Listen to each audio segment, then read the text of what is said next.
আসসালামু আলাইকুম রহমতুল্লাহ বারাকাতুহ। কেমন আছেন সবাই? রাত যত গভীর হোক,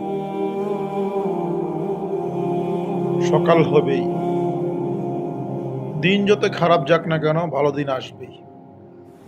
10টি খারাপ দিনের সাথে যুদ্ধ করতে করতে একদিন ভালো দিন আসে। মানুষের জীবনে উত্থান পতন থাকবেই। কেউ বলতে পারবে না তার জীবনে কখনো উত্থান পতন নেই। প্রতিটা মানুষের একটি অভাব থাকে। কারো টাকার অভাব, কারো সন্তানের অভাব, কারো এডুকেশনের অভাব, কারো দৈহিকের অভাব, কারো সৌন্দর্যের অভাব। কোনো ব্যক্তি বলতে পারবে না যে পরিপূর্ণ। প্রতিটা মানুষ এক সাইডে না একদিকে অবশ্যই অভাব আছে। কারণ আল্লাহ তাআলা প্রতিটা মানুষকে সৃষ্টি করছেন এইভাবে, পরিপূর্ণ কাউকে দেননি। কাউকে সন্তানের অভাব দিয়ে রেখেছেন, কাউকে আর্থিক সমস্যা দিয়ে রাখছেন, কাউকে পেরেশানি দিয়ে রাখছেন। কেন এটা দুনিয়া।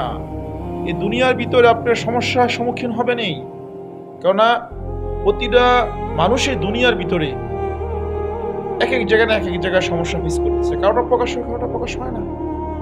সেজন্য সময় খারাপ যাচ্ছে, আপনি মন খারাপ করবেন না। এটা আল্লাহ তাআলার পরীক্ষা। আল্লাহ তাআলা বান্দাদেরকে পরীক্ষা করেন সময় খারাপ দিয়ে, অভাব দিয়ে, পেরেশানি দিয়ে, সন্তান না দিয়ে সেরা বা সন্তান দিয়ে সেরা, বিভিন্নভাবে আপনার আল্লাহ তাআলা পরীক্ষা করেন। দিন শেষে একটি কথা বলবো, আপনারা নামাজ পড়েন,